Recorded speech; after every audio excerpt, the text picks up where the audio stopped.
హైదరాబాద్లో తీగలాగితే కేరళలో డొంక కదిలింది. నకిలీ విద్యార్హత పత్రాలతో అమెరికా వెళ్లి ఉద్యోగం పొందాడనే ఆరోపణలపై నల్గొండ జిల్లా పరేపల్లిగూడెనికి చెందిన పకీర్ గోపాల్ రెడ్డిని ఆ దేశం డిపోర్టేషన్ విధానంలో తిప్పి పంపింది. శంషాబాద్ విమానాశ్రయంలో దిగిన గోపాల్ రెడ్డిని పోలీసులు అరెస్ట్ చేశారు. ఈ తీగలాగిన హైదరాబాద్ పోలీసులు కేరళలోని మల్లప్పురం జిల్లా పొన్నాని కేంద్రంగా సాగుతున్న భారీ నకిలీ సర్టిఫికెట్ల దందా గుట్టును రట్టు చేశారు. అక్కడి చమ్రవట్ట జంక్షన్లోని మార్క్ ఎడ్యుకేషన్ ఇన్స్టిట్యూట్పై నిన్న దాడి చేసిన పొన్నాని పోలీసులు వేల సంఖ్యలో నకిలీ సర్టిఫికెట్లు స్వాధీనం చేసుకున్నారు. దేశవ్యాప్తంగా ఇప్పటికీ అనేక సర్టిఫికెట్ల విక్రయం జరిగిందని, వీటి విలువ దాదాపుగా 750 కోట్ల రూపాయల వరకు ఉంటుందని అంచనా వేస్తున్నారు పోలీసులు. ప్రస్తుతం అక్కడి పోలీసులు అరెస్ట్ చేసిన నిందితుల్ని పిటి వారెంట్పై తీసుకురావడానికి పోలీసులు సన్నాహాలు చేస్తున్నారు. తాను ఆ సర్టిఫికెట్ను ధనలక్ష్మి ఓవర్సీస్ ప్రైవేట్ లిమిటెడ్ సంస్థను నిర్వహించే కాటోస్ అశోక్ నుంచి 80,000కు ఖరీదు చేశారని గోపాల్ రెడ్డి వెల్లడించాడు. దీంతో అశోక్ను పట్టుకున్న అధికారులు లోతుగా విచారించారు. తాను 2020 నుంచి ఈ నకిలీ సర్టిఫికెట్ల దందా చేస్తున్నానని, తనకివి కేరళ పొన్నానిలోని మార్క్ ఎడ్యుకేషన్ ఇన్స్టిట్యూట్ నుంచి వస్తాయని బయటపెట్టాడు. దీంతో అదే నెలలో సైబరాబాద్ పోలీసుకు చెందిన ఓ బృందం కేరళ వెళ్ళింది. అయితే ఆ సమయంలో ఇన్స్టిట్యూట్కు తాళం వేసిన నిర్వాహకులు అజ్ఞాతంలోకి వెళ్ళిపోయి తప్పించుకున్నారు. ఈ విషయం గుర్తించిన సైబరాబాద్ పోలీసులు పూర్తి సమాచారాన్ని మల్లప్పురం జిల్లా ఎస్పీకి అందించారు.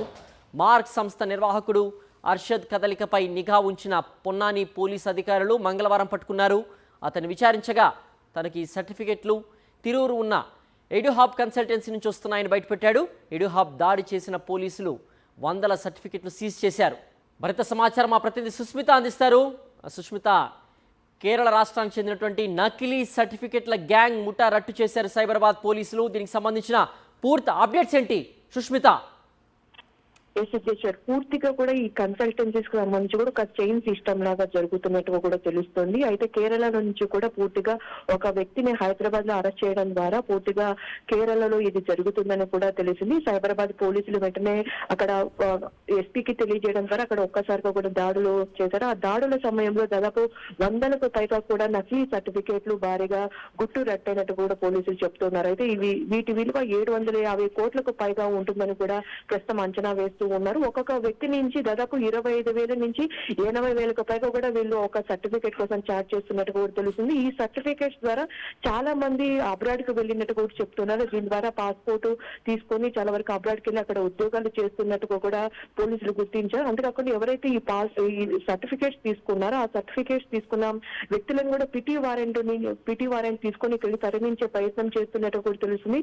గోపాల్ రెడ్డి అనే వ్యక్తిని అరెస్ట్ చేయగా మరో వ్యక్తి పేరు, ఆ వ్యక్తిని అరెస్ట్ చేయగా మరో వ్యక్తి పేరు, ఈ విధంగా చైన్ సిస్టమ్ లాగా కూడా ఈ కన్సల్ట్ అక్కడి నుంచి ప్రింట్ అవుట్ అయ్యి ఇక్కడి వరకు వస్తున్నట్టు కూడా తెలుస్తుంది. సో హైదరాబాద్ నగరంలో శంషాబాద్ పోలీసులు అరెస్ట్ చేయగా పూర్తిగా ఈ విషయం బయటపడినట్టుగా కూడా చెప్తున్నారు. అదేవిధంగా ఇవాళ తాండూరులో కూడా ఇదే విధంగా ఒకవైపు ప్రింట్అవుట్ చేస్తూ ఆధార్ కార్డ్ అప్డేట్ అంటూ కూడా మార్పులు చేర్పులు ఇలా ఫేక్ కన్సల్టెన్సీస్ అలాగే జిరాక్స్ షాపులో కూడా ఈ విధంగా ఫేక్ సర్టిఫికేట్లు ఏర్పాటు చేస్తున్నట్టు కూడా తెలుస్తుంది. సో పూర్తిగా కూడా పోలీసులు నిఘా పెంచి ఈ ఫేక్ కన్సల్టెన్సీ అలాగే జిరాక్స్ షాపుల వద్ద కూడా నిఘా దానికి సంబంధించి కూడా అన్ని రికవరీ చేసుకున్నట్టు కూడా చెప్తున్నారు. ఇక్కడ తాండూరులో అయితే 1,500 రూపాయలు అయితే ఛార్జ్ చేస్తున్నారు. ఇక్కడ యుఎస్ అబ్రాడ్ వెళ్లే వాళ్ళనుకున్న నుంచి కూడా 25,000 నుంచి 80,000 రూపాయల వరకు ఛార్జ్ చేస్తున్నట్టు కూడా తెలుస్తుంది. సో పూర్తిగా కూడా ఈ ఫేక్ సర్టిఫికేట్స్ ఎవరెవరు తీసుకున్నారు, ఎక్కడి వరకు వెళ్ళాయి, ఎంతమంది అబ్రాడ్ లో ఉన్నారు, ఇక్కడ ఎవరు తీసుకున్నారు అనే కోణంలో అయితే పోలీసులు పరిశీలిస్తున్నట్టు కూడా తెలుస్తుంది. సిద్ధేశ్వర్.